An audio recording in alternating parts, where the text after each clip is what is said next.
The lobbying row, why ministers have two mobile phones. What this whole lobbying issue is about? Well, the lobbying controversy has enveloped Westminster and it's just very super complex right now at this moment. It's fast developing story, but there is one strand running right through the center of it, and that is the smartphone. And hey, if you're wondering who this is, my name is Nick and I'm keeping you guys company on Real Talk right here at Relax Radio. But before we get into that, here's a little snippet of what we are right here at Relax. So check this out.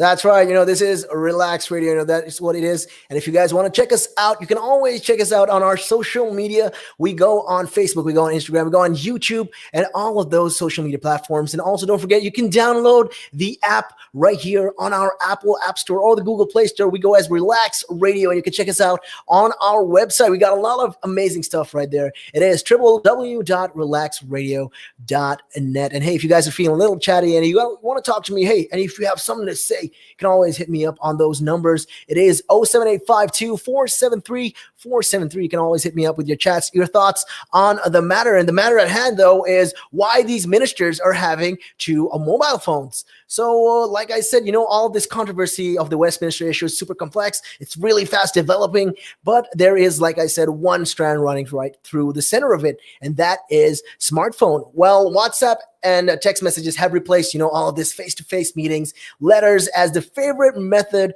for communication for politicians. I mean, it's not face-to-face anymore. Now it's all about a WhatsApp or a Zoom call, and you get a bunch of people on board that, and having a talk, you're having a conversation, and it's much more easier, much more convenient at the convenience of their home. So this is one of the go-to when it comes to politicians. So the casual, sometimes untraceable nature of these communications can make it harder for a lot of these civil service to ensure everyone, especially when it comes down to ministers, officials, businesses, and lobbyists, play by their rules. So it wasn't just long ago, that everything was just type out in this triplicate, and then people call, these phone calls were routed through Whitehall switchboards with officials listening in and taking notes. So now it's not the same anymore. If you really compare, there used to be a big process when it came down to this. I mean, when you really look at the things at the matter beforehand and what is going on back then, there was a big procedure, especially when it comes down to conversations or when they had a meeting. There's always, it goes through these switchboards where people can listen in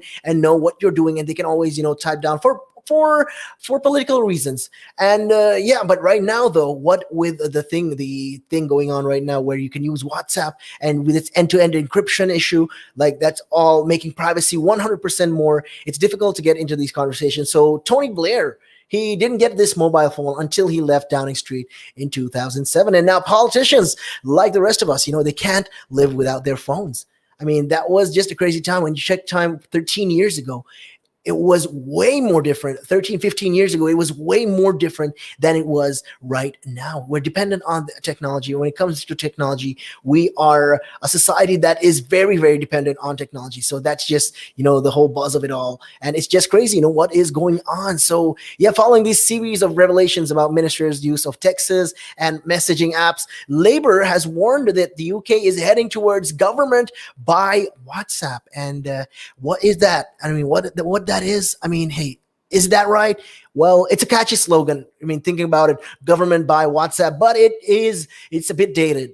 So as the Prime Minister and other leading politicians are reportedly migrating to the newer app, it's something called Signal, and it is a rival messaging app. I mean, with the issues, that is coming up with WhatsApp, especially when it comes to that, a lot of these, like, when people can hear into your conversations and stuff like that. It's just crazy. So in Signal, these users, they can use encrypted messages to automatically delete after short periods of time, even as short as 5 seconds. So they can also stop screenshots being taken of exchange if they're using an Android phone. So messages sent and received on a Facebook-owned WhatsApp, which has been around since 2009, are also encrypted, but screenshots can still be taken and shared. So yeah, when it comes down to that, it's a liability when people think about it. Like, hey, they can always trace this back to me. You can't say anything anymore. And with the technology, you can screenshot the conversation, and a lot of this is having an issue. So why these ministers are having an issue on this is just, it's baffling when you look at it.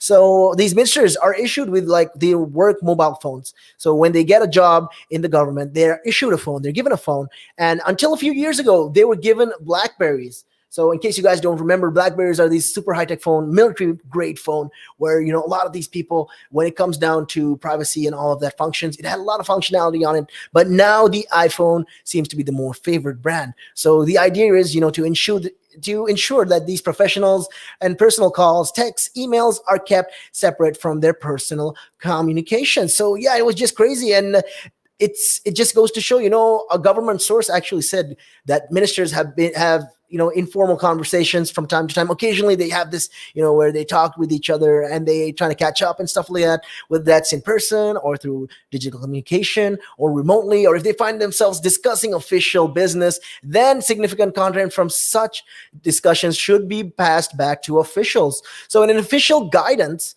designed for these private mails, but applying to all electronic communications, ministers are told to work out whether they include details on substantive discussions or discussions made on government business. So, I mean, it's okay to have, once in a while that one or two, conversation where you break the ice and you have a little talk and, you talk with each other like, hey, like how I'm doing with you guys, we're talking, we're trying to have a little conversation right here going.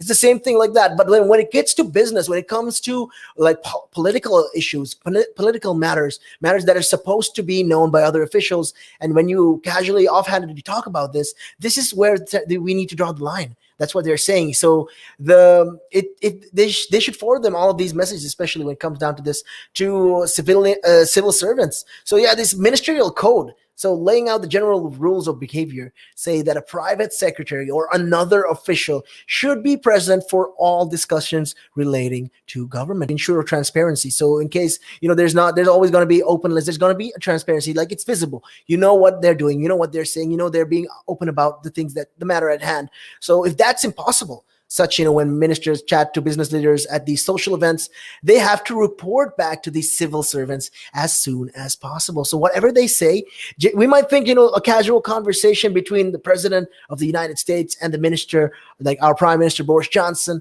having this casual banter. At the same time, when they talk about something political, that's where they have to report back to their civil servants. And when it comes to issues like this, especially, so it's widely accepted that these phone messaging apps should be reported in the same way. And it's important, especially when it comes down to these official businesses. But the Institute for Government, the IFG think tank, wants a tightening of these rules so that all of these messages, sent, received on these phones, official phones, about whatever topic are logged with the names of those taking part published quarterly. So they're being informed on like, hey, this is what they're talking about every other time. And this also already happens, for meetings that these ministers attend. So there's no need to be, there needs to be like a public record, okay, that something's happened. So the IFG Associate Director Tim Durant says texting essentially a conversation like a meeting. So it's essentially like a meeting. Texting is like a meeting, because we're exchanging, it's an exchange of words. You come there, you're talking, and you say, hey, okay, this and that, X, Y, and Z. And when it comes down to official business, and when you talk like this, you need to be like, it needs to be marked, and it needs to be, it needs to be logged, so we know what is going on. And because it's all, end of the day, it is the government when it comes down to matters like this. So a source who worked in the Whitehall in a senior role says it was normal for ministers to have text exchanges with business leaders and then let civil servants know about them. So there's nothing wrong with the leaders of the country, talking to captains of industry. It's just part of how the government functions. It's just how it works. And we live in this free country. Exactly. So what really annoys a lot of the people is that there's an assumption of wrongdoing of some sort when it comes to these things. And it's wrong to say the government is run by text message. Well, it's a form of communication that everyone uses for personal and official matters. So yeah, a lot of people are giving their 2 cents on this matter. So the Labor Department, though, they're arguing that the government's use of messaging fosters cronyism, that those with minister phones have an unfair advantage over those who do not. Because there are obviously there's going to be a bunch of people in the parliament who are not going to be 100%, let's say tech savvy with all of these phones. So it's just, it's just a matter of stuff like that where, a lot of these ministers are not totally in the scene. So when it comes like this, they're telling us right now, we should have these logs. These are very important things. This is what lobbyists should be, having a role right now. This is one of the reasons why they're having a big issue when it comes to issues like this. So yeah, it's just crazy. And, it just goes to show, why people are having two phones at the moment. And it's just a matter of why the government needs to have this transparency when it comes to the people, so the people can be confident. They know there's no monkey business happening behind the screen. I mean, it's just a logic when it comes to that. So that's just how the people want to respond to. And hey, in my personal opinion, I think transparency is always good, especially when it comes down to official matters where you need to know what is going on. And it might sound like a casual, offhanded conversation, but at the same time, it needs to be logged so you can always, remember and come back to that points. And these are important points when it comes down. It's a whole country that they're running. So when you're running a whole country, every word you say has a lot of weight behind it. And yeah, that's just my 2 cents on that matter. And with that being said, though, if you have any conversation, if you guys have anything on your mind, and you want to tell me more about this issue and how you think the government should how they should tackle this issue, well, you can all call me up on those numbers. It is 07852 473 473. Those are the numbers. And with that being said, though, you can always hit me up on those numbers. And we're going to take a real quick break, but we'll be right back after this. And taking a look at your time, it is 5:30. Good evening.